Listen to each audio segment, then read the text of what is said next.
Thanks for choosing this free Anfield Index podcast. If you'd prefer to listen to this or any of our other shows without adverts, then now's the time to check out Anfield Index Pro. With AI Pro, you can supercharge your entire listening experience. You'll not only get all of our podcasts without the ads, but you'll have them far faster with our quick publish feature available exclusively for subscribers. AI Pro also puts you in the heart of our sound studio, with an option to listen to many of our shows live and interact with the podcasters in real time as the shows are recording. Upgrading couldn't be easier. AI Pro is available on all popular podcast platforms, and we have our own apps for Apple and Android. Just head on over to AnfieldIndexPro.com and get started today. Hello and welcome to AI Scouted on Anfield Index Pro. I'm Dave Hendrick, joined as, not as always, by Mr. Marco Lopes. How are you, sir? I'm good, Dave. I'm good. Super happy to be on. Yes, and we are super happy to have you. We have put Matchett squarely in the bin for this part of the podcast. He'll be on later for the second half, but he's not here for now. Guy had had enough of him, and Guy rules with an iron fist around here. So he said that his mockery of Middlesbrough and the comments he made about Albi Moreno on the most recent podcast were unacceptable. So Matchett is on a half pod suspension. But I have Marco here to talk about Benfica. Liverpool faced Benfica in the Champions League this week, as you'll all be aware. And there's nobody better. Nobody knows more about the club than Mr. Lopes. So Marco, just your initial thoughts when the draw was made. This must be like picking between your kids. That's exactly right. That's exactly right. It is picking between my kids. For people who don't know, you need to understand that I grew up in this like staunch Portuguese family. So Benfica, anyone who knows any typical Portuguese family will always have a club they've picked and they stick to. But I was a bit odd. I didn't sort of grow up with a love of football initially.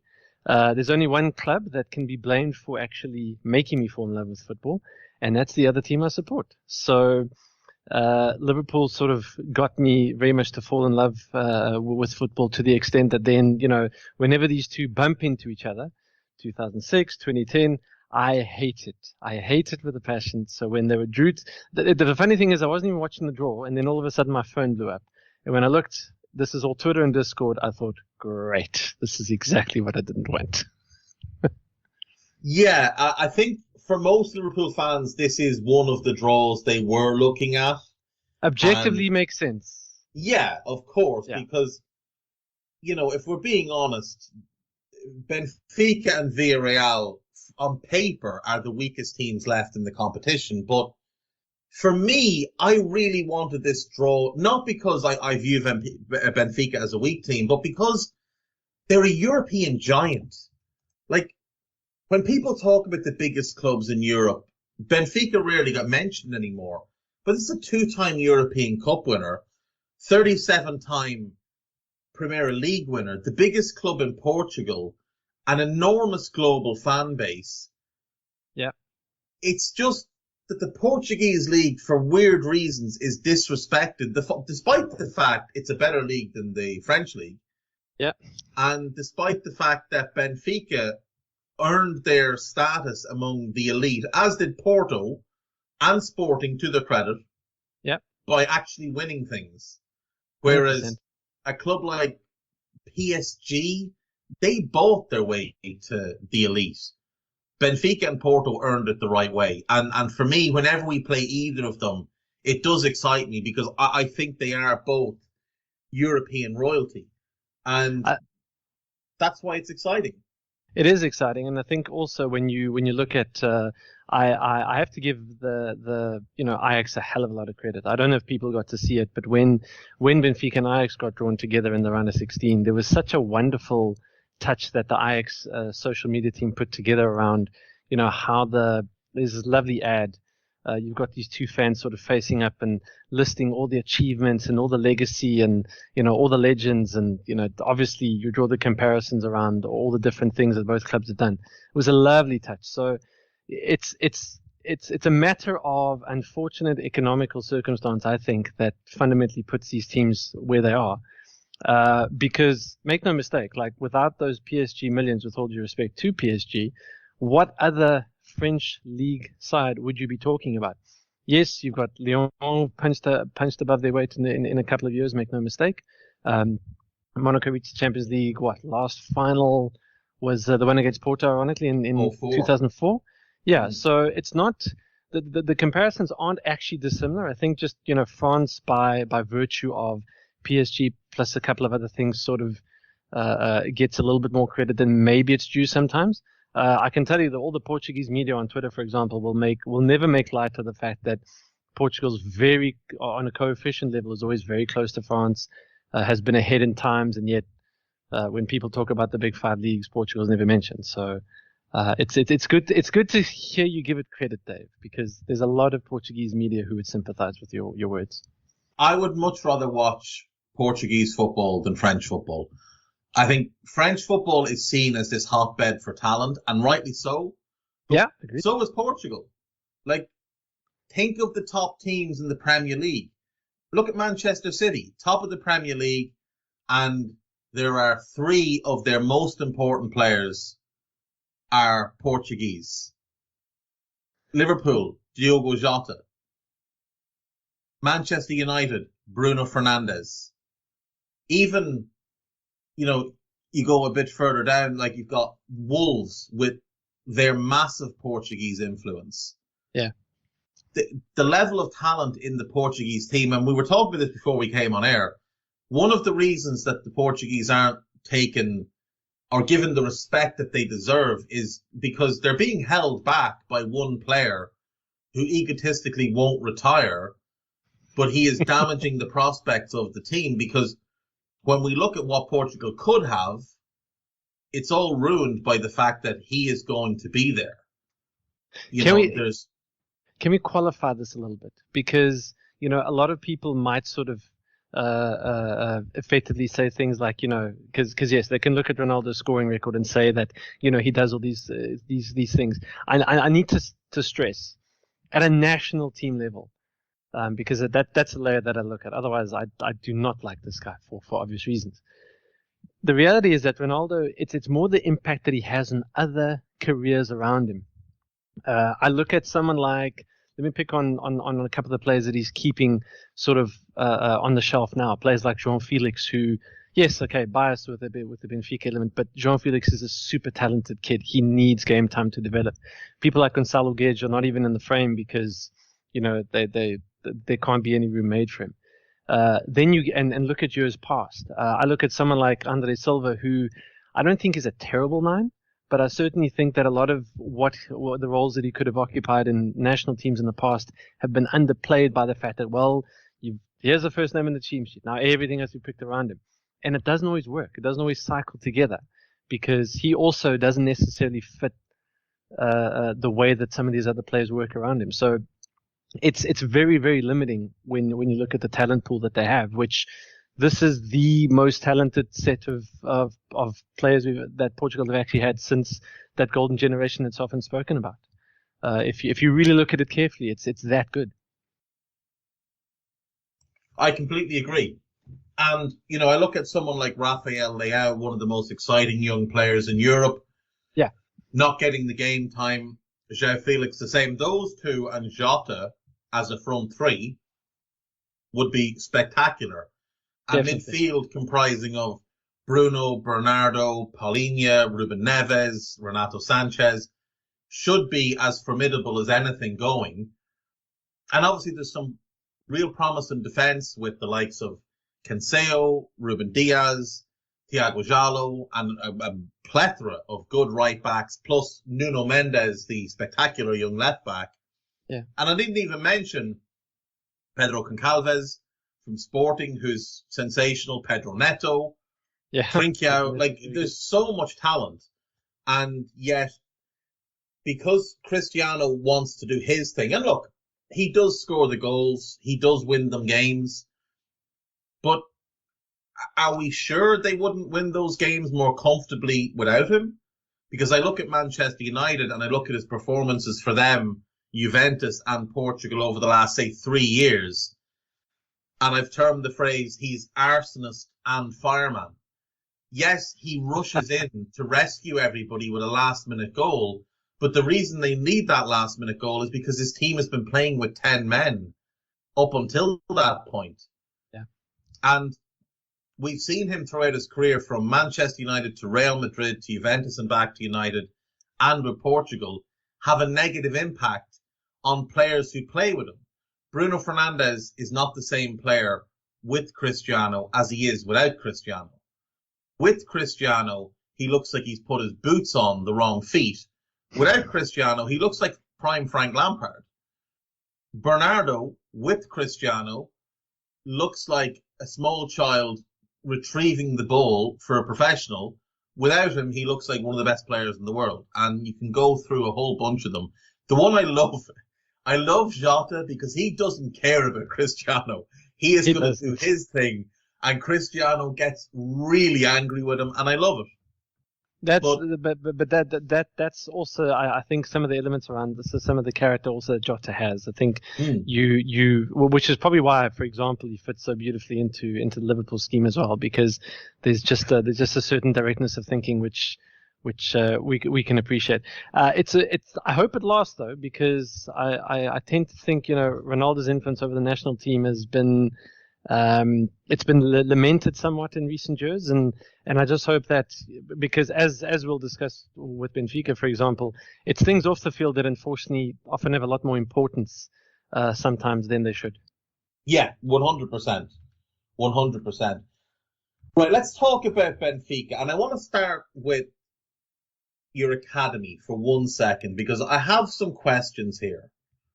So we know that right now, playing in Europe, we have some of the finest players around that have come out of your academy. We have João Cancelo. We have Renato Sanchez, who's refound himself at Lille after a bad spell at Benfica, at Bayern. Guedes, that you mentioned earlier on. Ruben Diaz, João Felix, and Bernardo Silva, who, like I say, is one of the finest midfield players in the world. So all of these have come through the Benfica Academy, been sold on and gone on to have great success. Victor Lindelof was in your academy for a brief time and then into the first team, sold on, and has done quite well at United. For me, he'd be starting for them over Maguire, but that's not for this pod.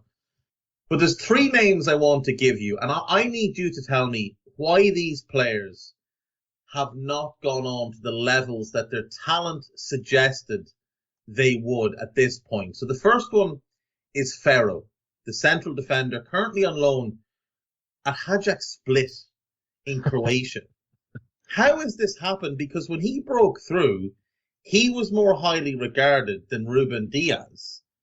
And yet Diaz went on to a £65 million move, and Ferreira is now on his second loan, having completely fallen out of favour at Benfica.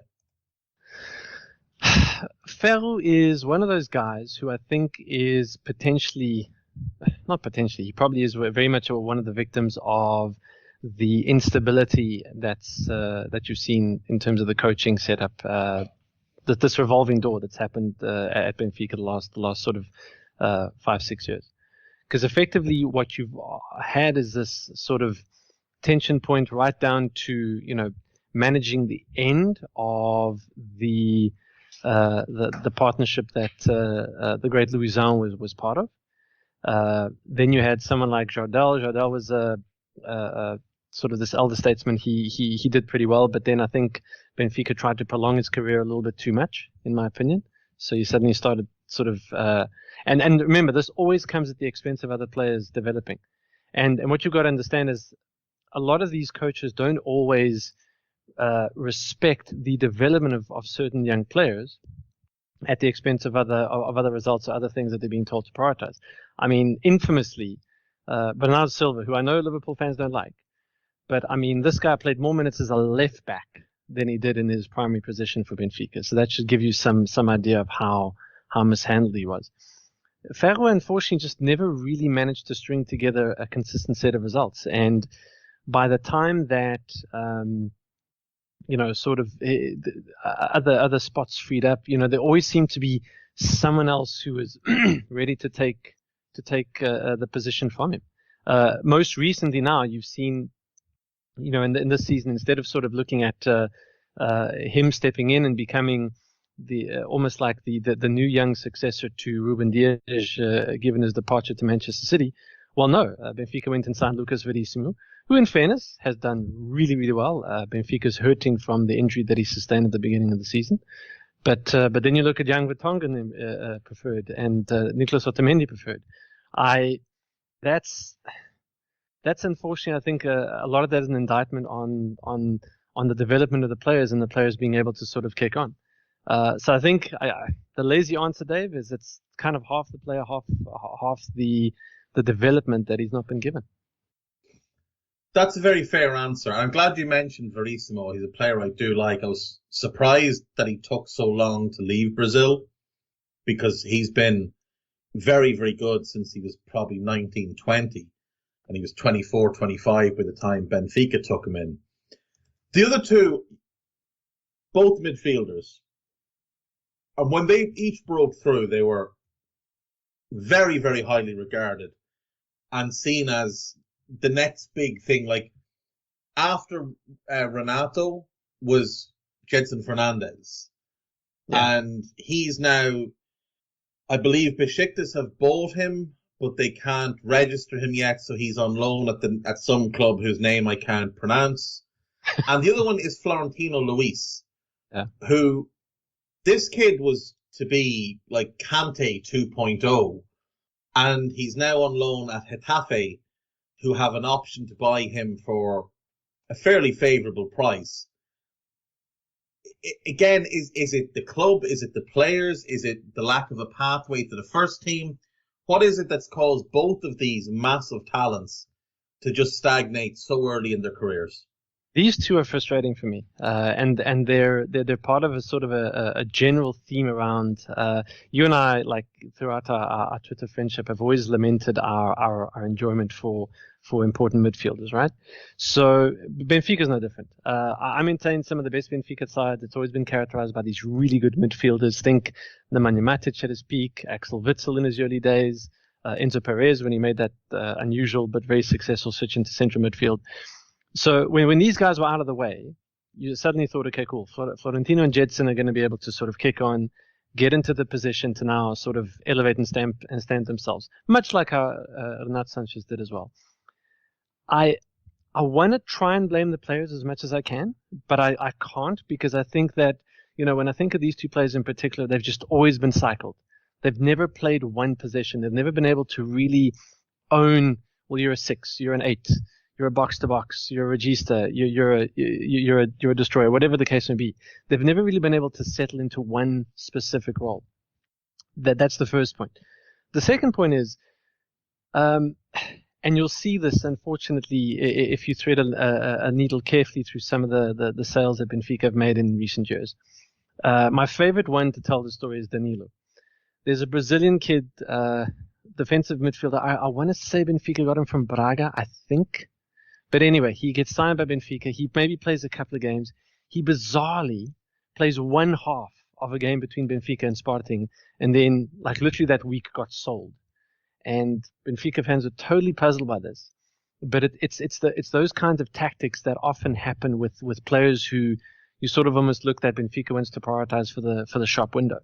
And given some of the recent off-field nonsense, you can't help but wonder, Gedson and Florentino both being of an adequate, I want to say, sales profile, have, I think, almost become victims of that. Victims of players who Benfica can very easily sort of move on or loan out or do things like that to then sort of make money for. And I think the challenge is you almost need to ask yourself to what extent some of these players got the opportunity to allow their time to develop because Benfica just had a need for them. I think of someone like Nelson Semedo, who was given enough time to establish himself into a very decent right back after Maxi Pereira went to Porto. Gedson and Florentino never got time. They never got time to settle. They were always sort of, in and out. And there I'd blame some of the club's commercial priorities and some of that lack of stability, to be honest. Yeah, I think that is fair. And I think the unwillingness to allow them to learn from their mistakes has been a bit of a drastic thing in recent years, because before, like, I remember when Matic went there first and he was quite raw, but he was allowed to play his way through mistakes. Witsel was the same. Witsel was very rash.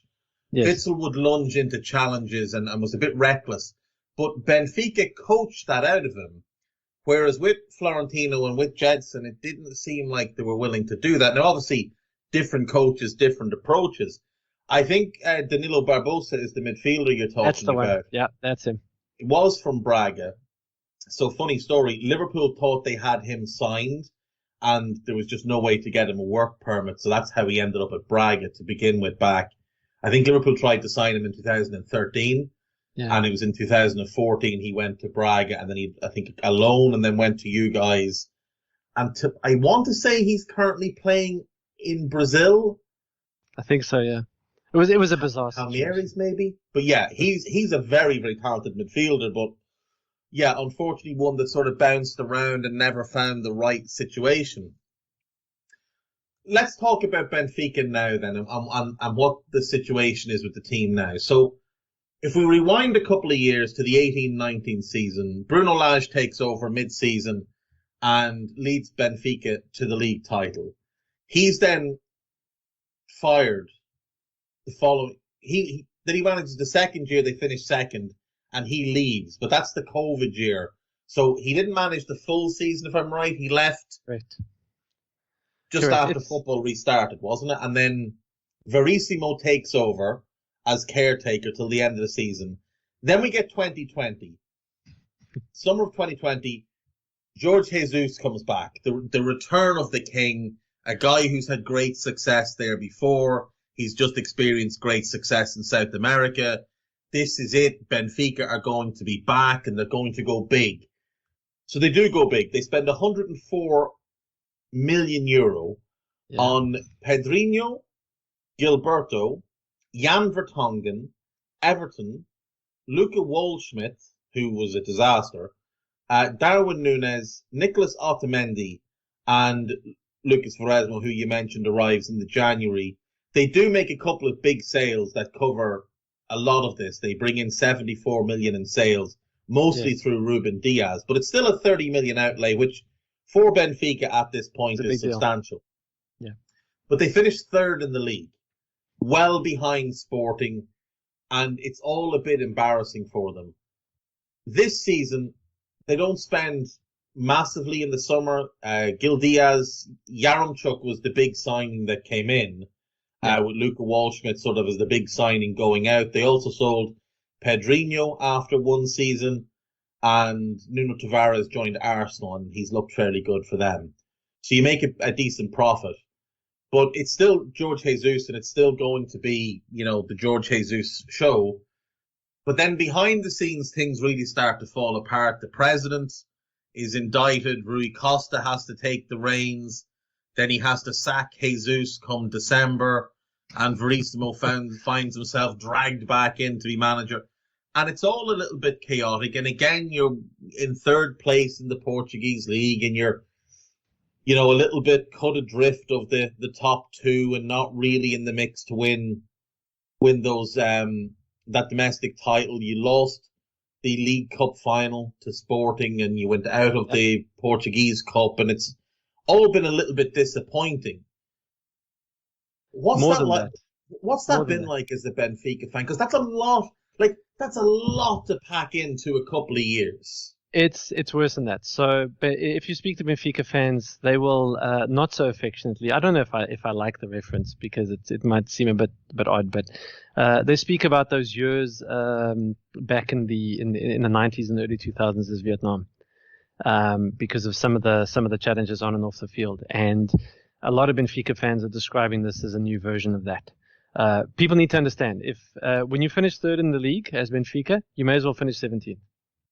You may as well, because it's pretty much the same thing in their minds. And effectively, and I'm not saying that the pressure's fair, by the way.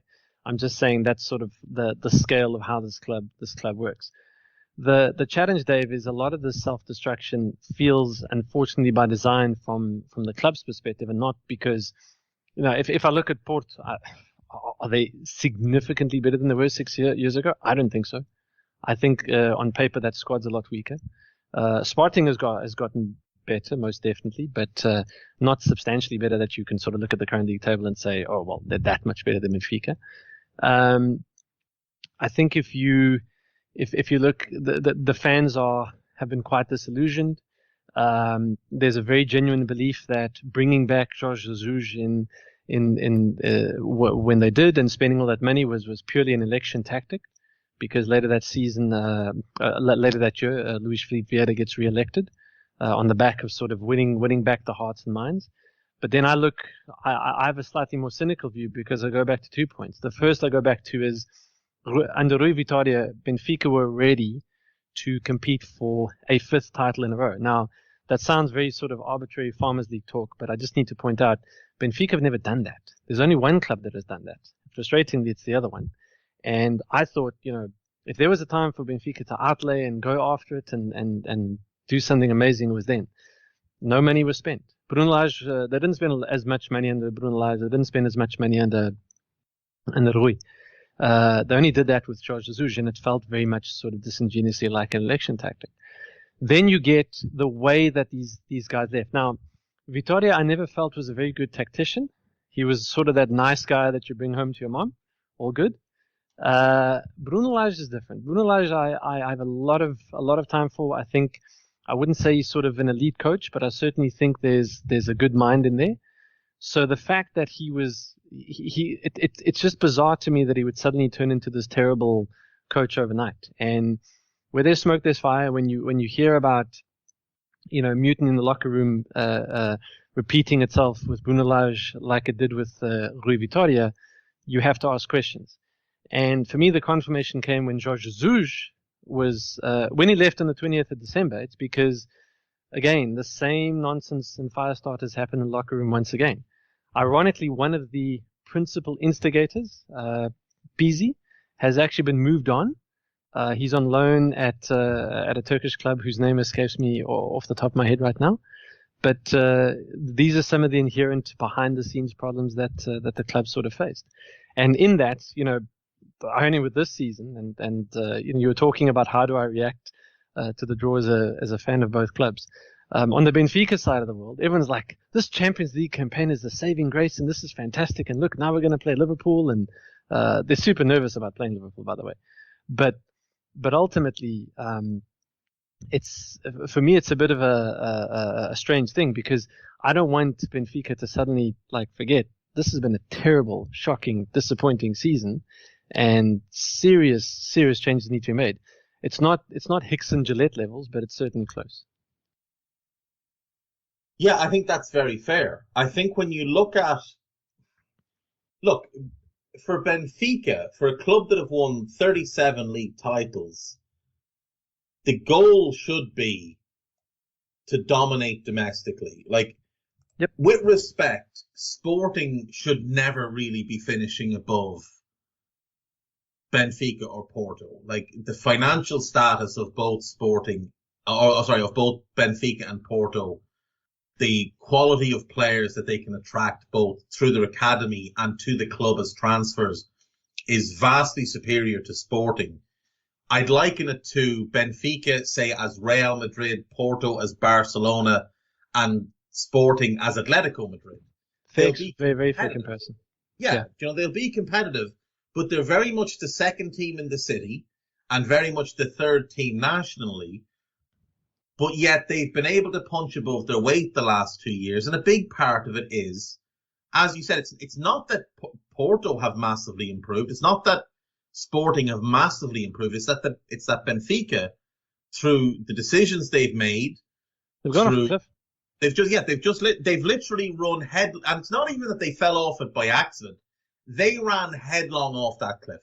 It's completely by design, Dave. It's completely by design. You can even look at, and you're talking about bizarre transfers. One of the most bizarre to me is Carlos Vinicius. Yeah. It's a bizarre situation that it's I can't understand it. Looked really good under Bruno Lage. Even did a decent job under the caretaker. Jorge Jesus wouldn't touch him. No. And even, but what I'm saying is Vinicius is just one of many. There's lots of stories like that. His first season, he scores 24 goals in 47 games, having arrived from Grêmio. He'd been in loan in Europe for like a couple of years with Monaco and with Rio Ave. But Benfica buy him. He has a really good first season. And then he's out on loan the next season to Spurs. And he did okay there. They brought him in to be the backup to Kane. It's a limited role. He had limited minutes, but he did okay. Got 10 goals in 10 goals in 22 games. This season he's been on loan at PSV Eindhoven. It hasn't gone great, but he doesn't really suit how PSV play under Roger Schmidt. He's not really that pressing forward that Schmidt wants. So a lot of his appearances are coming off the bench. But he's clearly a good player. There's no doubt in my mind he could play in a 2 with Darwin. Yeah. Or he could just be a brilliant backup to Darwin. Like, what are you gaining by having him out on loan? Because all he's actually doing is hurting his own transfer value. And it's not his decision, obviously. It's not his fault. But that's what Benfica are doing. If he was at the club, coming off the bench, getting spot starts, or starting alongside Darwin, he'd be holding a strong value. Whereas 100%. Right now, all it's doing is diminishing his value. And, you know, we saw it with Jedson Fernandez as well when they loaned him to Spurs. There was a big buy option, 40 or 50 million. Spurs don't take it up, send him back early. And Besiktas picked him up for pennies on the dollar. Like, it makes no sense at all, the approach they've taken. And it's the same thing with, again, like, how does a club like Benfica, and I've said this about Man United, how does a club like Benfica sack a manager in December and just decide we're just going to go with a caretaker interim manager till the summer? Like, how are you not immediately out there going, right, who can we get? We're Benfica. Who can we get? There are going to be managers who would jump at the chance to manage Benfica. They're one of the biggest clubs in the world, one of the biggest brands in the world. They're playing European football every single year. And I do have to wonder, considering the South American season ended in, was it like November when the Copa Libertadores took place? How are you not going knocking on the door of Abel Ferreira, who's done an incredible job with Palmeiras and won back-to-back Copa Libertadores? How are you not banging down his door and saying, look, here's a big bag of money, come and save us? Dave, can I give you an irony? You've just mentioned it. Do you know who the top rumored coach is to take over this team permanently? Probably Jose Mourinho. Roger Schmidt. Oh, God. And I'm looking at it and I'm thinking, look, okay, Roger Schmidt, interesting. I like him, but the Leverkusen was interesting. Players? That's my point, because I'm kind of looking at it thinking this doesn't make sense. Like that midfield can't do what he wants him to do. Right, lads, we're going to play a high line with Nicholas Otamendi and Jan Vertonghen as our centre backs. Good Lord, can you imagine? It's just it doesn't make sense to me. So even though I'm excited by the link, I'm also thinking someone with a football brain has not looked at this. No, they haven't at all. Like, for me, Ferreira would be an absolute no-brainer when you look at the work he's done since taking over at Palmeiras. And remember, like, he did a really good job at Braga for a couple of years. And one thing Braga have always done is they've found good young managers and developed them. But, you know, then he did well with PAOK in Greece and moved over to Palmeiras, and he's just been sensational. Absolutely sensational since taking over there. Back to back Copa Libertadores is really, really difficult. It is. And he has done it in impressive fashion. So the Copa Libertadores ended on the 27th of November. Now, if I'm right in thinking, it was like the 28th or 29th of December when George Jesus got sacked. It was just after Christmas, wasn't it? Yeah. So it was just after the Porto game in the Cup.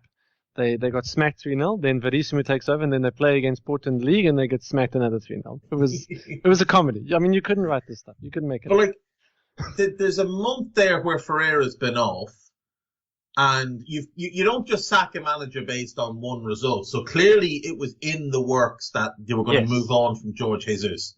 And there had been rumblings and rumours. And this is not to disparage Jorge Jesus at all. He has been, in his career, a very, very good manager for Benfica from 2009 to 15. He was good at Sporting when he went there. He did a great job at Flamengo. But he shouldn't have come back. He shouldn't have come back. No. I think a lot of, Jorge Jesus reminds me a lot of Jose Mourinho, ironically, because I think a lot of people thought they were getting, the original version back. And I think you just have to accept that, that's not how this stuff works. There was a great opportunity for Benfica to move on to someone different, someone new, freshen up the team, etc. But especially considering how it had all ended with him the first time, and the fact that they're in contract negotiations, the contract negotiations break down, and the next day he signs a deal with Sporting.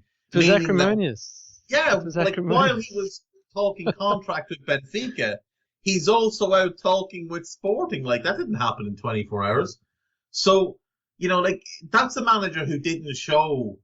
If he'd signed for Sporting a month later, you'd be like, okay, fair enough. He couldn't get a deal done here. He left and he went there. But the next day, that means he wasn't loyal to the club the first time around. Why would you bring him back? I just find it strange. And the thing, we were saying, this season, yes, the Champions League run is tremendous. And let's be clear here. Benfica have done brilliantly well to get to this point. They knocked out a decent Spartak Moscow team in the qualifiers in very convincing fashion.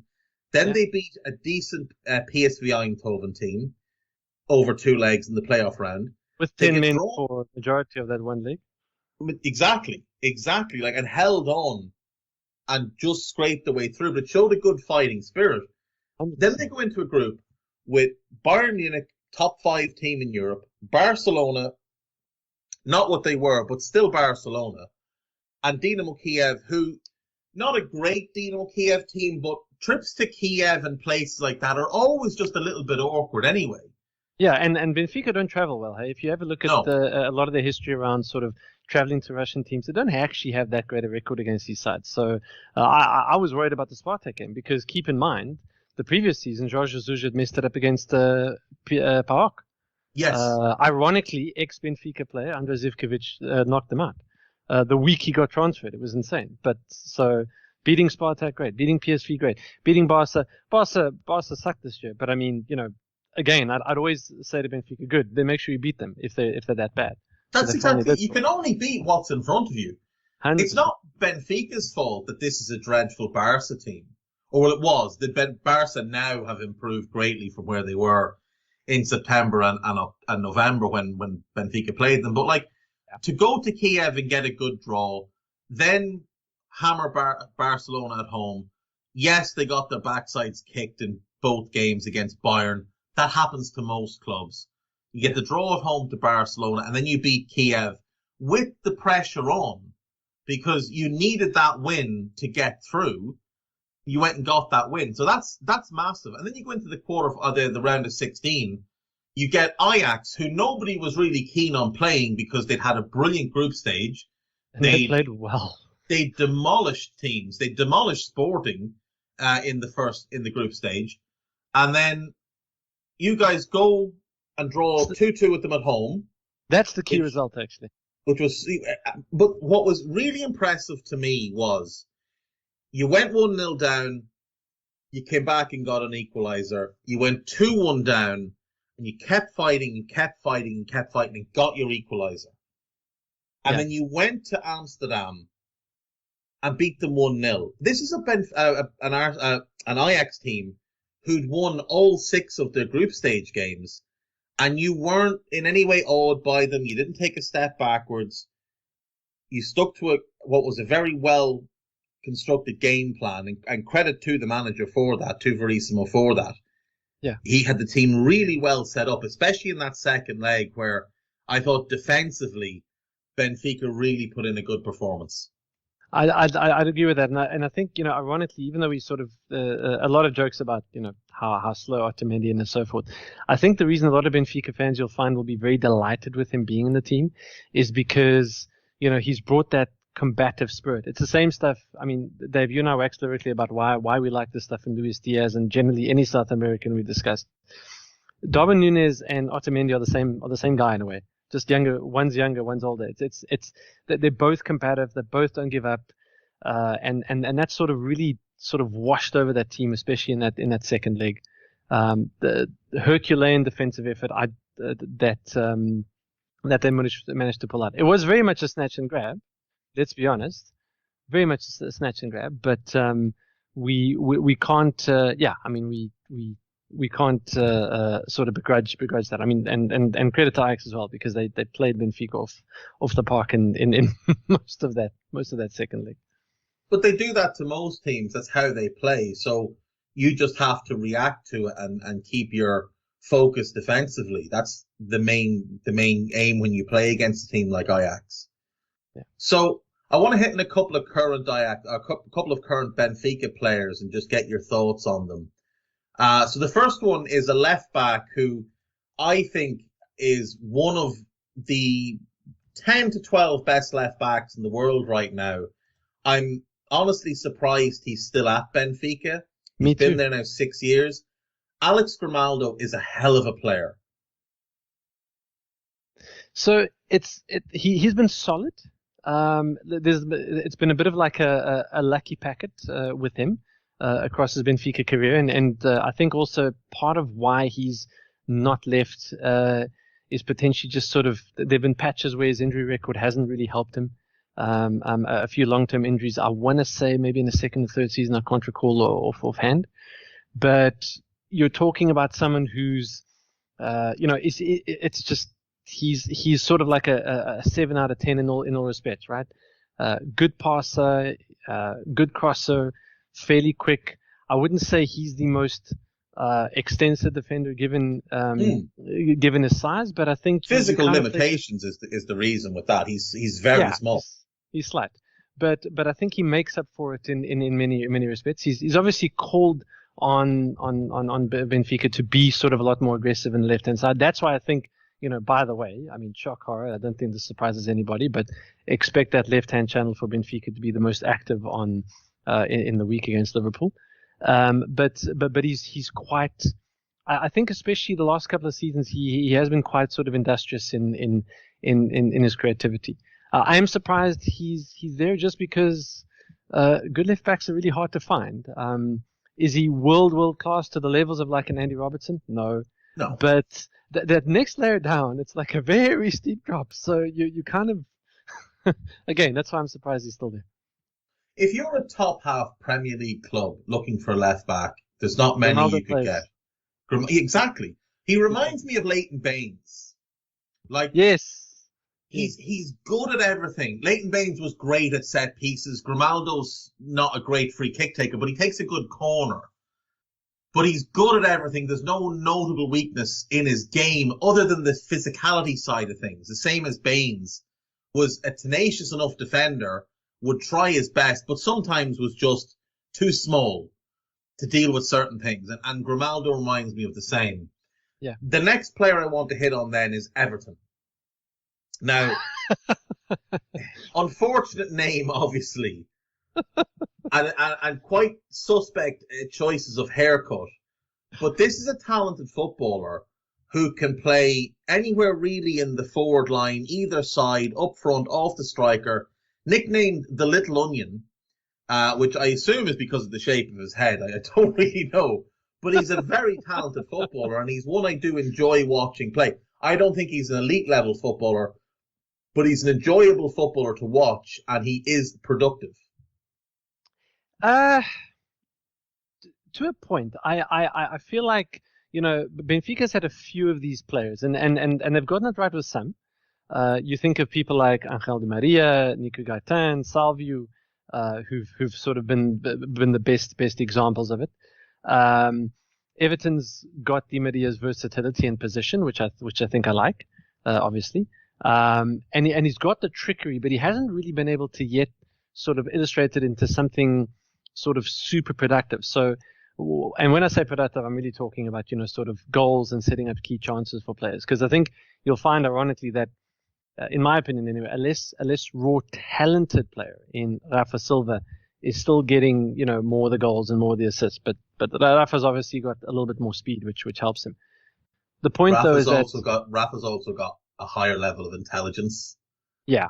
I think Rafa Silva is the type of guy. Rafa Silva, not stylistically, but in how he plays, in the way he does everybody else's thinking for them. Yeah. He reminds me a little bit of Thomas Muller in that he just takes up really clever positions and he makes really clever decisions with the ball. And the decisions he makes with the ball also have the knock-on effect of making the decision for the next player to receive the ball. Yeah. I think he simplifies the game really well. That's a good summary of probably where the big difference is in terms of what Everton needs to get to. Because I just tend to find Everton, we've all seen those players. They've definitely got talented skills at their feet. And you can see, and he's had some insane performances as well where he's shone in that respect. But they've just been too few and far between. And the good news is he's shown enough and he's got enough talent that he's not going to be like many a wide forward that Benfica have just sort of moved on after sort of not living up to the hype. But I wouldn't say that he's managed to etch himself and his name onto the team sheet because he's always been the obvious choice. A lot of the time, you'll probably find that he's going to sort of go in and out of the team just because it depends on how Verissimo feels on the day. So we briefly mentioned Rafa Silva. I think he's the one player Liverpool need to be really wary of because that's interesting. His ability to just kind of float into a position and find space is really impressive. Like you, he doesn't have that elite level of technical ability because if he did, he wouldn't be at Benfica anymore. If his technical ability matched his brain, he'd be probably a top 15 player in the world. He's just that kind of high level intelligence. He's a good player, not a great player, but he can make himself incredibly good for the right team with the decisions he makes. But what I really want to talk to you about is kind of what I'm dubbing the reclamation project, which is your midfield. So there's three names here that are interesting to me. So the first one is Joao Mario, who, when I saw him at Sporting years ago, I thought he was going to be an outstanding midfield player. Yeah. He made the move to Inter Milan. It didn't really work out for him, and he found himself loaned here, there, and everywhere. He had a decent loan at West Ham, but Inter were asking too much. He had a good loan at Sporting last year, but obviously they didn't have the finances to do the deal. You brought him in. What's your take on him since he's joined? How has he performed? And why do you think maybe he hasn't hit the heights that he looked capable of when he was at Sporting back in the day? The latter question's a lot harder to answer because I think, a lot of it depends on sort of how you feel about maybe some of the inherent abilities that he has, which maybe just never sort of worked out. Because ironically, you look at someone, if I'm not mistaken, he was in the same team that João Moutinho and William Carvalho were also in. Yes, he was sort of the off-ball one. Yeah, and I mean actually, you could make the argument Carvalho also hasn't kicked on really, but Moutinho certainly has obviously developed into a great player. For Benfica, look, I think you've got to keep in mind there's a Joao Mario difference between him and the Jesus and him and the Verissimo because under Jesus there's a very clear intent of how he's meant to sort of link up play and be a support to the attack in the way that Jesus likes, almost like the typical 8 to play, if that makes sense. But under Verissimo, that's been a lot more difficult to sort of nail down. You found that, for example, Verissimo's experimented with Trapp because Trapp is just a lot more capable of being able to beat players in the dribble. Unfortunately, there's a whole bunch of other stuff Trapp doesn't do, so then he finds himself on the bench half the time as well. Then there's also sort of the defensive capabilities which he's just been lacking. So I think I think I was actually very excited with him coming because I thought this is it's not like a Vertonghen or Otamendi situation. He's still of a good age. He's still a good player.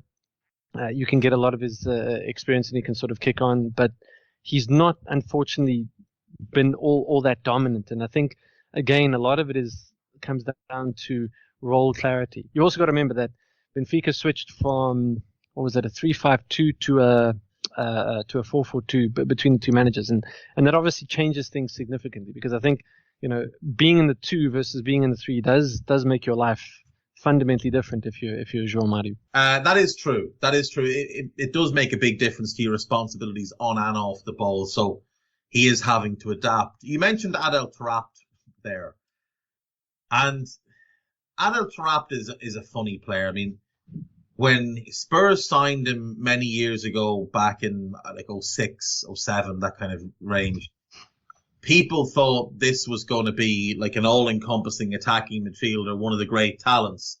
Didn't really work out at Spurs. He went to QPR. His second full season there, he was unbelievable. It's one of the great seasons anyone's ever had in the Championship. But he struggled in the Premier League. Had a couple of loans and found himself joining Benfica in 2015. Didn't play at all the first season. Yeah. Barely played the second season. Got loaned to Genoa and did really well for Genoa when he was there.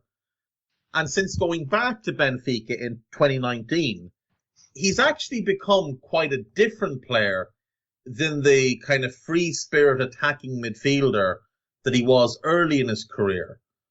So he's not a regular starter this season. I think he's only started like 5 games or something in the league. And obviously, let me see, Adel Trapp has started 7 games in all competitions. Wouldn't be many. Yeah. So mostly off the bench, but he does seem to have become a sort of reliable player who can come on and change games and help give more control to games. It's so weird because I know a few people who support Benfica who have a lot of sort of almost like a soft spot for the guy because I think they appreciate that he's got just a lot more ability in his locker to be a lot more sort of creative by comparison to some of the other players in the team. If you read what he's recently commented about his move to the club, it's almost esoteric in the way that he's sort of rediscovered himself and rebuilt his career, his life almost in terms of how Benfica has helped him out. But at the same time, I think, again, this is just another example of someone who needs a defined role. And I keep bringing this up because, Dave, one of the things that I think Liverpool fans don't appreciate properly is just how fantastic is the consistency and the reliability of how the Liverpool system works. We don't have these conversations about Liverpool players. So with Benfica, it's different. Like you almost don't know what some of these guys do, and Adel Trapp the same. There's been cases where he's been asked to sort of do a lot more of a defensive shift, which doesn't sort of betrays his ideology a bit. Oftentimes when he's coming deep, it's because his teammates aren't moving the ball up the field fast enough, so he's trying to take it on board. Got sent off early the one league game recently because he was too reckless in trying to do so. So it's a very weird thing. But I do like the fact that you can see this as someone who's seen his Benfica opportunity as one to rebuild his career and try and get it back on track. Yeah. I mean, Benfica should be a destination for a lot of players. Yeah. Yes, for some it's going to be a stepping stone to, your Bayern Munichs, your Liverpools, your Manchester Uniteds and whatever else. But for many players, Benfica should be a destination club because, well, they warrant that with the size of the club. 2 more before we finish up. Sure. Julian Weigl, when he joined Borussia Dortmund from 1860 Munich and had that incredible first season there was a lot of talk that this guy was going to be one of the great holding midfielders. Like, a Busquets type. He was very much on the radar for Pep Guardiola when he took over at City. Then he had that horrendous ankle injury, and it took him a bit of time to get anywhere, back anywhere close to the level before. I don't believe he's ever fully gotten there. I still think he's a good player, but how's he been in particular over the last 2 years, in your view? Because I know in the first year there was a couple of niggly injuries, and he was struggling a little bit to find rhythm. I think the good news for him is that he's definitely established himself as the first name in the team sheet in the midfield. So that's to his credit. This is someone who's very much the metronome in the midfield. So I think the Busquets comparison is maybe appropriate in that regard. But he's not necessarily someone who's, Dave, this comes back to the league, to the quality of the league, right? I think he's fine in Portugal. So he's done very well to establish himself a solid role as the sixth for Benfica in Portugal. I wouldn't say he's especially sort of dominant from a physical perspective, not especially quick. This is not someone who, makes me think of Nemanja Matic or Javi Garcia from a tackling proficiency perspective. But he's been okay. However, do I think this is someone who Benfica could pretty easily improve on in midfield if they looked at a couple of options? Yes, I do. So I definitely wouldn't be the first person Benfica needs to improve on, and is one of the, you could probably say, along with Darwin and Grimaldo, Otamendi, probably one of the 5-6 best players that Benfica have had this season. But I think you've just got to sort of look at it in context. Just because he's been good relative to the team doesn't mean that, I'm pulling up trees to get him. Does that make sense? The last one then I have to talk about. Owen Hurley has me contractually obliged to bring him up.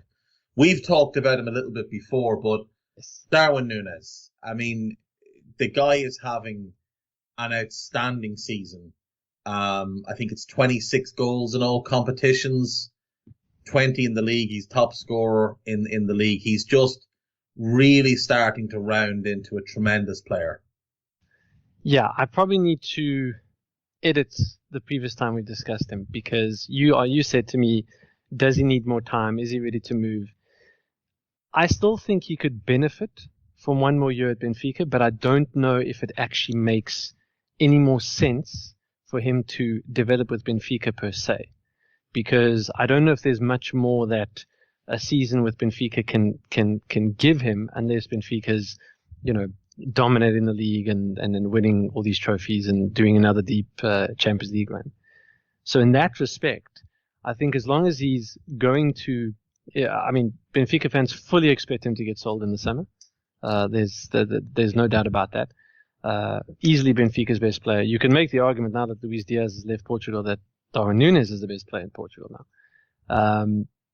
So effectively, from a Darwin perspective, you have to ask yourself, to what extent does staying in Benfica for another year sort of make sense for his development and for his progression, and all the qualities you like, right? This is the one that I would be more worried about than Rafa, if I'm honest. If I'm Liverpool, just because this kid's unpredictable. We don't know what else he suddenly doesn't realize that he can do, that he suddenly figures out he can do. He's tall, he's strong, he's fast, great feet, combative. He's not scared of anything.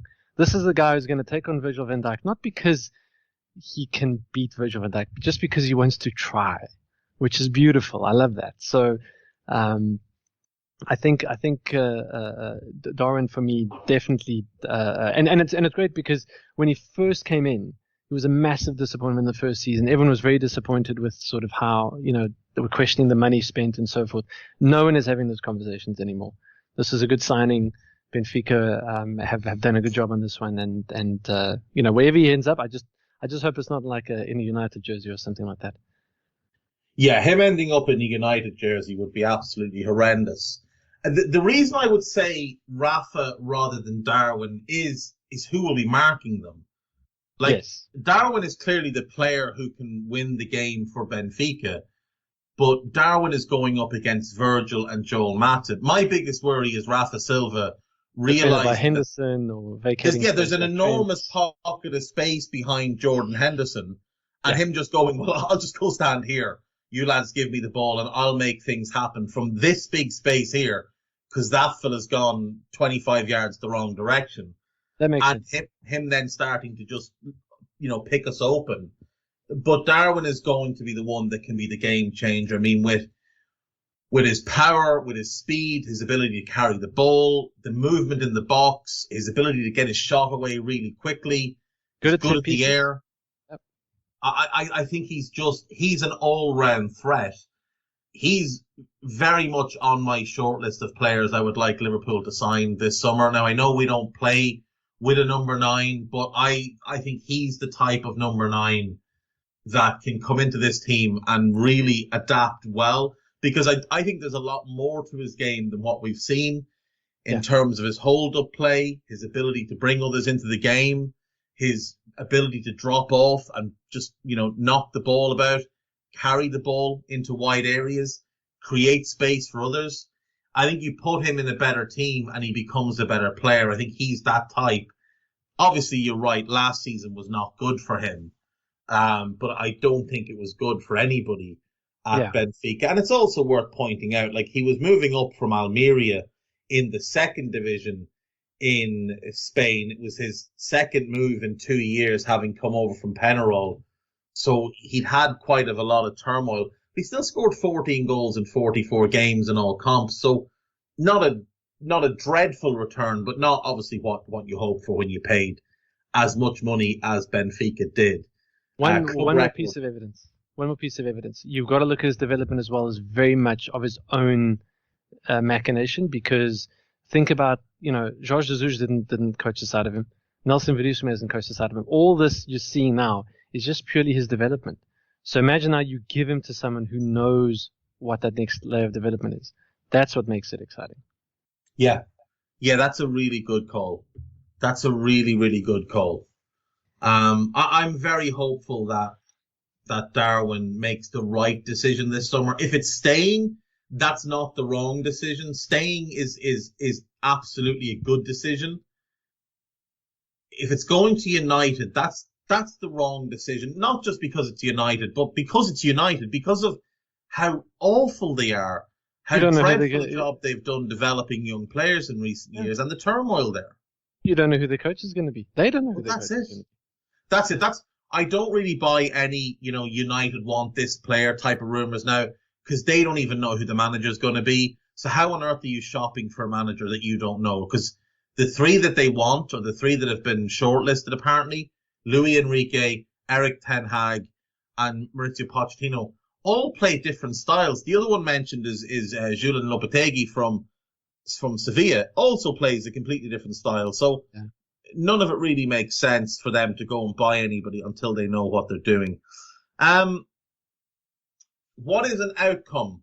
We'll finish on this. What is an outcome from this tie that leaves you happy?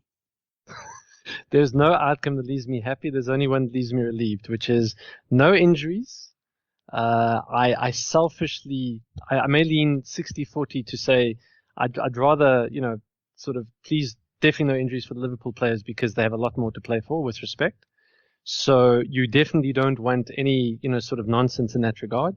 I don't want Benfica to be sort of, I want them to get onto the field and play their socks out, and if they're going to lose, they must lose with dignity. If they're going to surprise Liverpool, then let that be on the merit. No weird decisions from VAR or strange red cards or that kind of thing. I would say that, Dave. Something, because make no mistake, these 2 matches I'm not going to watch with a smile on my face. So basically, Liverpool go through, Benfica leave with their pride intact. Yes. No injuries, and then both sides kick on towards the end of the season. It seems unlikely that Benfica can do anything more in the league. It does look very much like they're going to finish third. They're currently 6 behind Sporting with 7 games left. So they could overhaul Sporting if Sporting have a bad run. But the league title is absolutely out of question at this point. Yeah. You're 12 points behind there, so that's not happening. You're out of the Portuguese Cup to Porto, and like I said earlier, lost the League Cup final to Sporting.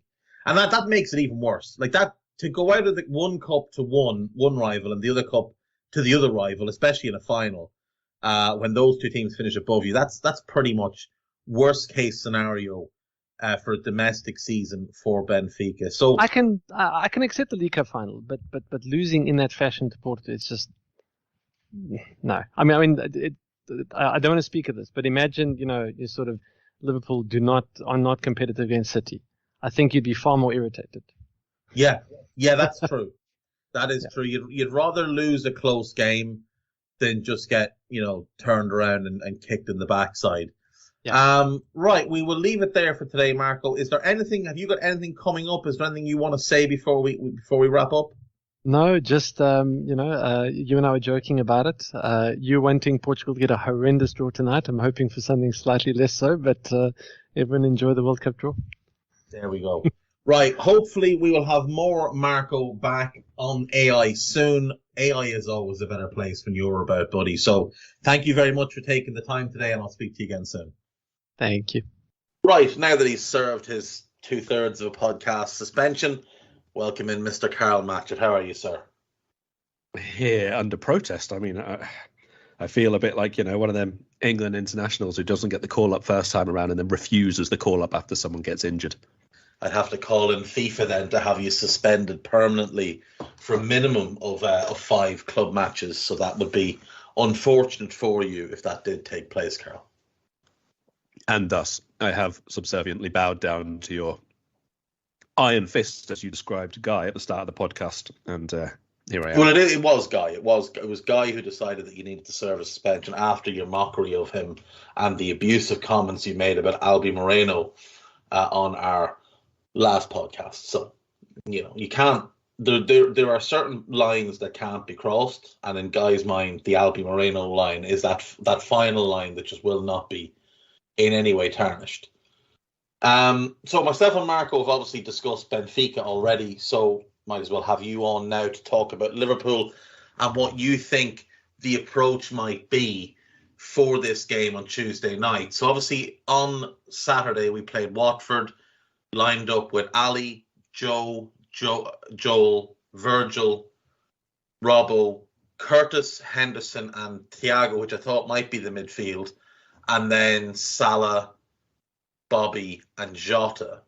Now, I would suggest that we're likely to see quite a few changes ahead of this game with City in mind, that we may see at least one in defence, probably 1 or 2 in midfield, and then I would guess 2 in attack as well. What are you thinking Liverpool might go with in this game? So, yeah, actually, I've got 5 changes to the lineup. I think obviously Trent coming back in, assuming there's no reaction on the hamstring in training. I think that one's a fairly obvious one. We don't want to obviously get ahead of ourselves, but the ideal situation would be to put ourselves in a positive place ahead of the second leg to give you a few more options, a few more potential for rotation if you need to, all that kind of stuff. So do think Trent will come back in for this one. And then Matip, Van Dijk and Robertson all stays the same. And Alisson as well, obviously. I don't think there's any way on earth that Fabinho doesn't start this game. He's obviously one of the players in the squad who can more than comfortably do 2 big games in a week. There's never really been any issue with that before with him, and I wouldn't expect, especially with a nice gap between them because it's Tuesday to Sunday. Yeah, that's fair as well. The recovery time is nicely in our favour. I think it's not. Although it is 2 big games, and obviously there's a little bit of travel involved, and obviously the mental strain and all the rest of it, but that kind of thing they're well used to by now. This squad this is what they thrive on, and playing these regular games. We've spoken about it before. They kind of, if they drop off at any point, it's when they haven't played for a while. If they have a whole week off, or we go on one of the training camps or the international break sometimes as well, like we saw against Watford, it can be quite slow afterwards. But when we get into the rhythm of playing every 3 to 4 days, and I think 4 days is really the ideal break in between matches. That's when we seem to be at our best. I think that's when we find the best rhythm. So hopefully we'll see that across this next sort of 2 weeks really or so, because it's not just these 2 games. But we do have to make changes as well to make sure that not just the physical aspect, but the competition for places, make sure everyone's really putting in a good shift. To that end, I would say, unfortunately, I think probably Curtis Jones fell quite a bit short at the weekend. That was a reasonable opportunity for him, and first half especially, I don't really think he was on it at all. But I would expect Henderson to stay in the team, pushed out to the right-hand side. But I think maybe this one, Thiago doesn't play. Yeah, I think Saturday was an opportunity for Jones, if he'd done well, to stake a claim to start against Benfica in the first leg, and for Klopp to go with Jones, Fabinho, Naby as the three for this one, and keep Henderson because, well, not that he played well at the weekend, but just kind of keep him fresh for the weekend against City, when you would imagine he'll almost certainly start, and keep Thiago fresh, because the whole purpose of having Naby and Thiago and not playing them together, which obviously, if you're putting our three best midfielders on the pitch, it would be Naby, Fab, Thiago. But the reason Klopp always holds one of them out is that so that he always has one of them fit and ready to play. So I'd imagine the plan is for Naby to play both Benfica games and Thiago to play both City games moving forward. I think I'm torn over that right-sided midfield role, to be honest, because I do have worries about Henderson just getting injured, because he hasn't gotten injured yet this season, and it's unusual that he's at this point of a season and not gotten hurt, given how much he's played, because what we've seen from him over the last 5-6 years is that he just picks up injuries left, right, and centre. Now, maybe it's that they're monitoring his minutes so closely, I don't know. But, he played 90 at the weekend. For him to play Tuesday and then Sunday again, it's asking quite a bit of him. Now, I know he had the second England game off. You don't think Henderson starts against City? No, I think for that kind of game seems to have been quite often one of the ones where it's less now about Liverpool being all out in your face, trying to overwhelm them in midfield. There's a lot more structure to our games against Man City over the last 2 years, I would say. A lot more intent to not have quite as much possession as they do, but have our own spells of possession. And honestly, I think that Henderson comes out for that one. That's why I would play this one. Right. Well, we won't spoil it, but you have me quite excited now about this. So we'll talk about that when we do the City game later in the week, because I'm really curious to hear what you're thinking there. So, right. So we go Henderson, Fabinho, and Naby as the midfield three. You'd said, obviously, Trent, Joel, Virgil, Robbo. Do you think, is there any possibility that Konate comes in, given he's played the last Champions League knockout phase and Klopp has just kind of dropped him in for games like this? There's definitely a possibility, but I wonder whether that might be one we look at for the second leg. And, again, if we are, I don't know, maybe a goal up, even if we get a 1-0 victory, a 2-1 victory, something like that, I think you're already in a really, really good place for the second leg. So maybe that's one of the changes for them. I think at the moment, quite similar to when we came back last time and we had the FA Cup match that we had, and we played quite a strong team so that we were very quickly in the rhythm. And I think maybe a similar layout here for the upcoming game. So we played a strong team straight after the international break because we're going to play them again against Man City. So a couple of times in a row for the centre backs at the very least. Yeah, that's fair. That's absolutely fair. And then up front, what's your thought? Because I think Bobby has to start against City. Mo is playing pretty poorly at the minute and was very poor at the weekend. Would you go Mane, Jota, Diaz as your three in this game, or what would you go with? I think Diaz definitely starts, given the opposition and obviously one of the sides he's most used to playing against. Would you think that that's fair, even not counting anything else? Yeah, I think so. I think Diaz will start this one. I think it's a team he's familiar with. It's a team he's done well against. And it feels like an easy win. For Diaz, not for the match itself, but for starting Diaz and getting a good performance out of him, and having one aspect of the attack obviously being very confident that they can have their game. That feels like a fairly routine pick. Yeah, definitely, because he'll go into that game confident, knowing that these are defenders that he knows, and he knows that they're scared of him. And so, I think pretty much same lines for Jota, to be fair. I think maybe Jota central, Mane starts on the right. And we know that obviously there's a huge amount of rotation that we could see there, because Jota we've seen filter out to the left and Diaz go through the middle late in games. Mane obviously has played all the way across that line. So I would personally, if I'm going to pick any of them, put Jota out on the right to start as more of an outlet than a final third penalty box kind of thing, and Sadio Mane through the middle, just until we get the feel of the defence, how they're setting up, how we can play through them, and maybe you switch Jota and Mane over a bit later on. But Mane obviously has that bit of a hold-up presence and a little bit more inclined to drop deep. And Jota, very, very hard working. And with Benfica going, it's not a wide 4-4-2, but more often than not, those wider midfielders will be outside our eights. Maybe Jota with a little bit more tenacity and work rate to track back than Mane has at the moment. Yeah, and you've also got the Alex Grimaldo factor. He'll be pushing forward from left back, so having Jota track him as well would be beneficial. That does make sense to me. It also means that Mane can dip to both wings from that central 9 position and have either Jota move through the middle or Diaz move through the middle, and Mane just operate a little bit wider for certain passages of the game. And as you said, they can all switch. Jota for Liverpool has played all across the front three. Mane has played all across the front three.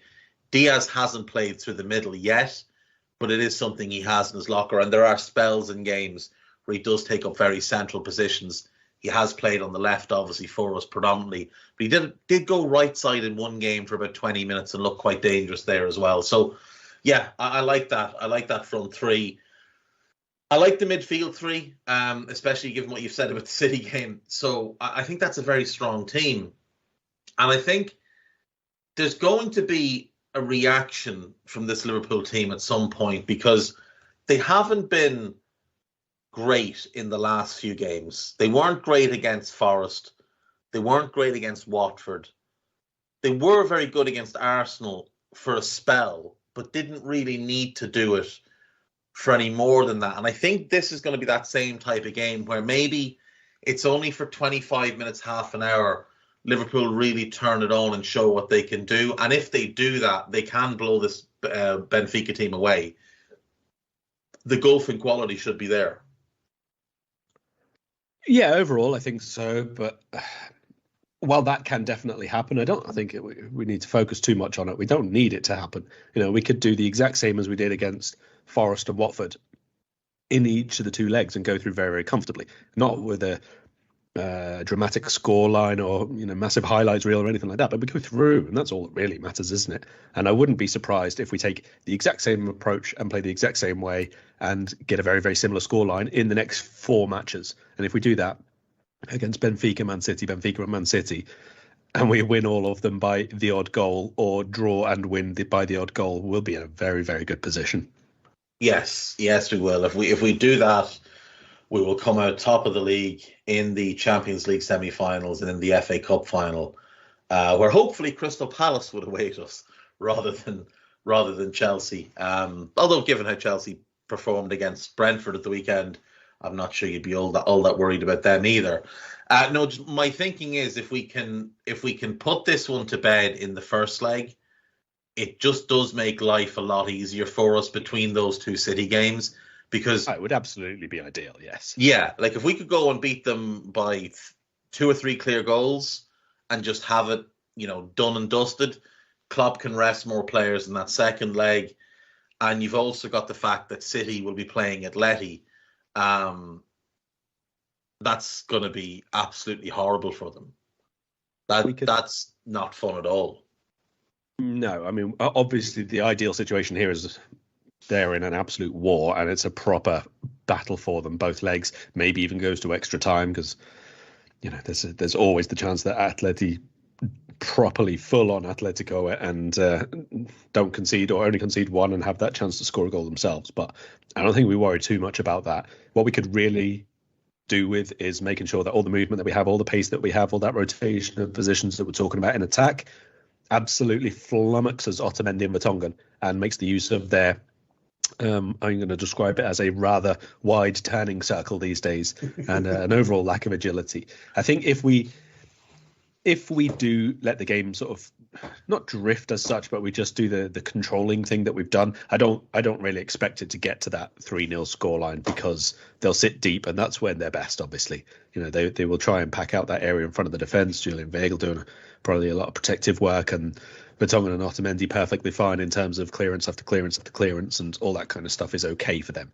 But it's when you can open up the spaces, when you can pull them a little bit out of position, when you can start making the runners go in behind and some dropping off and all the rest of it. That's where they're going to struggle. That's where we can make the most of the fact that they have a combined age of approximately a forest of oak trees in central defence. Yeah, I mean, they are, we'll call them, generously experienced in the game. Right, before we wrap up, before we get predictions, I want to know a couple of things from you. This game is one of two things. It's either it could be the Lazar Markovic derby, or it could be the Steve Harkness derby. Now, I'm going to allow you to choose which one of those you prefer. Now, I am in favour of it being Lazar Markovic just because I think he's one of those ones who's been unfairly tarnished and maligned and situations happen to him. But I would actually put forward an alternative and have this as the original one where I realised that, actually, home nations as they are for us players can go overseas. It didn't really happen very much. But Mr. Dean Saunders did it. Yes. And Mr. Dean Saunders did it for both of these clubs. And I think that was probably one of the first occasions I realised that it does actually happen that way as well. Not just England buying foreign players, but foreign players from England going elsewhere. Yeah, so obviously Graham Souness had taken Saunders to Galatasaray. He'd come back, was playing for Forest. Then I think he was at Sheffield United or Wednesday, one of the Sheffield clubs. And then Souness takes over at Benfica. And two of his summer signings are Mr. Dean Saunders and Stevie Harkness, who he signed directly from Liverpool. It was an interesting time in the history, the great history of Benfica Football Club, one of the great clubs in Europe, where Graham Souness decided that we'll call him past his prime, Dean Saunders at 34 years of age, and a rotation fullback from the Premier League were good enough to go and this would be the equivalent of, I don't know, let's say Zidane taking over Liverpool and deciding that he was going to bring in Nacho, who I know you like, but bear with me, Nacho to replace Trent, and I don't know, like Roberto Soldado or Gerard Moreno as our new number 9. Moreno's probably too good to be in this comparison, but who else is the road sort of range? Yes. The Dean Saunders derby. I like that. I think we'll go with that. It's the Dean Saunders derby. Poor Lazar Markovic. I know that was a waste, and I don't think all of it was his fault. Probably was by the end, but I don't think all of it was his fault to begin with. I'm going to test you further. 2 other players, in addition to the 3 we've now named, who have played for Liverpool and Benfica, and one of them also did the move under Graham Souness.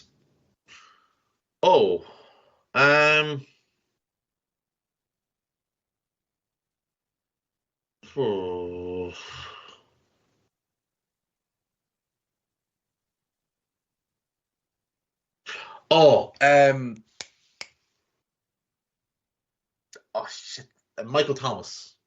Very good. Michael Thomas. He made the move over there after playing for us, after previously being one of the most vilified people on Merseyside. And the other one was much earlier on in his career. He played for Benfica and eventually joined Liverpool in, again, I would say, very surprising circumstances. Raul Morales? No, way more niche a Liverpool player than Raul Morales, Oh. although of the same nationality, obviously. Oh. I actually have no idea.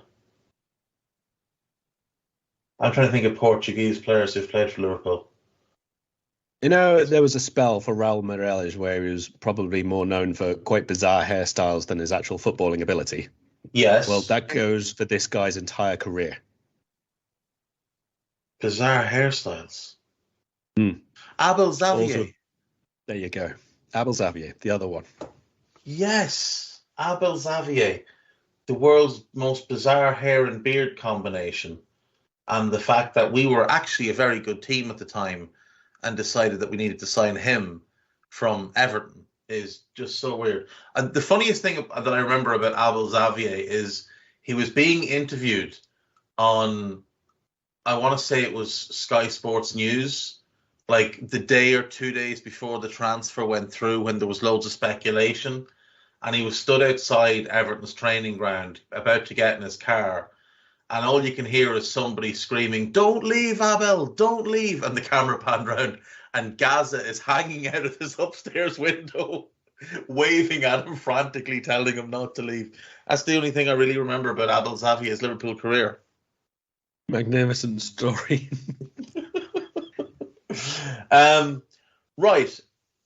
It wouldn't be right to allow Liverpool versus Benfica to just pass on by without discussing the greatest player who didn't play for both clubs, but played for one of them and was endlessly linked with the other. Simão. He joined Benfica in 2001 after a failed move to Barcelona, having left Sporting as a 19-year-old, went to Barca. It didn't work. He was too young. Joins Benfica. He stays there 6 years. And I would say for at least 5 of those years, he was linked with Liverpool in both the January and summer transfer windows. He went to Atletico Madrid. He continued to be linked to Liverpool. He went to Besiktas. I think he was 31 or 32 at the time, and they were still linking him to Liverpool. Simão, your thoughts on him as a player, and is it one of those that got away from us? Well, in a way, yes, because we were pretty close to signing him, and it was circumstances from his club side, obviously, which stopped the deal going through. So, yes, it was. I guess there was a similar sort of crossover in terms of how close this deal was to getting done and the Lee Bowyer one. But whereas there was never really that much intent on his side, on Bowyer's side, to do the deal, and eventually we kind of saw that and figured it out and pulled out of it as well, because why would you want a player who doesn't really want to come and join you? I think it was completely the opposite with this one with Simão. He was pretty keen to do the deal. He was on the plane, as it were, and it was public pressure which made the deal fall through, basically. So I really liked him. I actually very, very much liked him earlier in his career at Barcelona as well.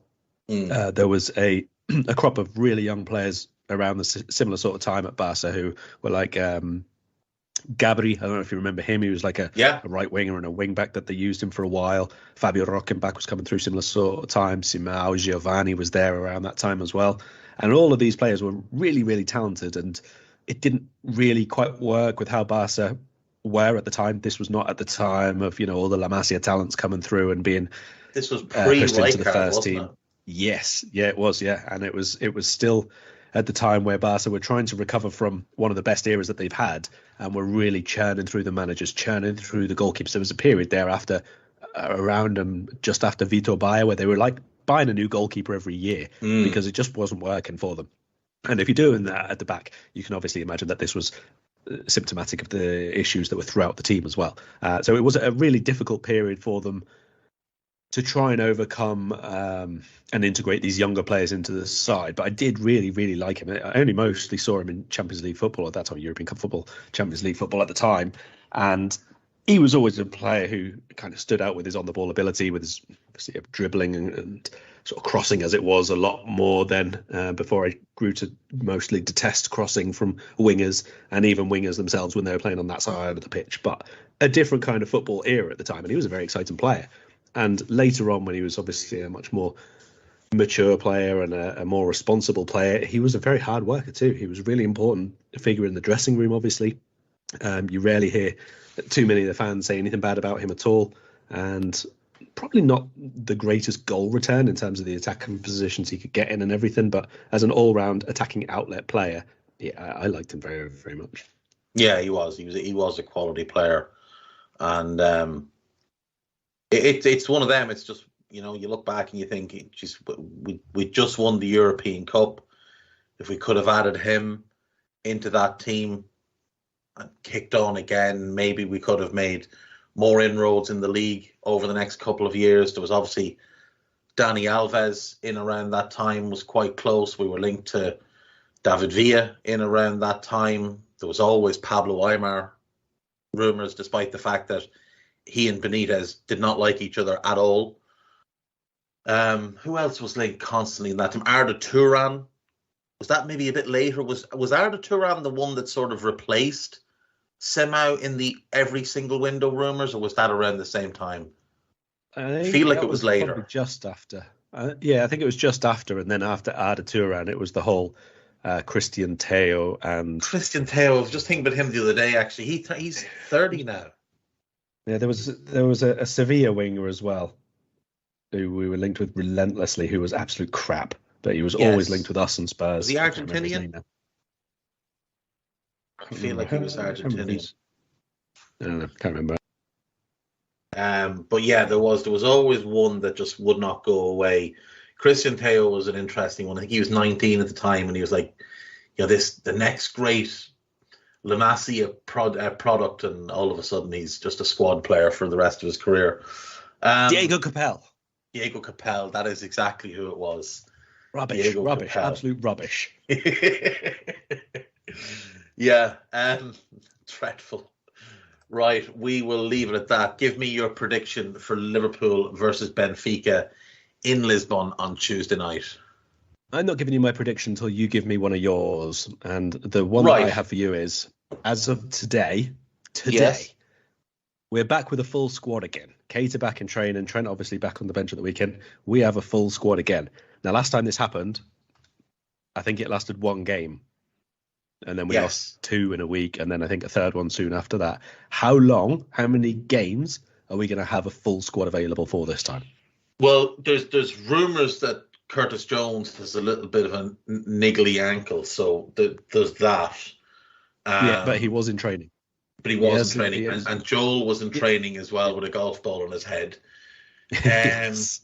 I would say we will have a full squad this time around for 3 games. This one, City, and the second Benfica game. And then somebody will miss the City Cup game through an injury. I hope you're not putting the mockers on someone important there. No, it'll be someone unimportant. It'll be someone unimportant. Good. That's fine then. Okay, fine. Look, so, one last thing. Harvey Elliott played for the 23s at the weekend. Now, I think it's fair to say he has not looked right since coming back from the injury, and was sort of almost rushed into the start away to Inter Milan, didn't play all that well, came on in the cup final, didn't play all that well, but scored a great penalty. Do you think is this just that they've drawn back his development into the first team, or is this sort of extra rehab that they're doing on the injury? I'm not sure, because they've never really given too many detailed updates on his injury, and I don't honestly think he would have come back to first team playing if he wasn't perfectly fine. But there's a big difference between being physically fine and being obviously at your peak level. And you've got to remember that at the start of the season, everything's open. Like literally everything is open. After you've had a pre-season, as long as you performed well and you're training well and you look quite sharp, you could just get a run. And he could have only been in the team like another month after that and then come out of the side anyway, because it's not likely that he would have stayed in the team all the way through.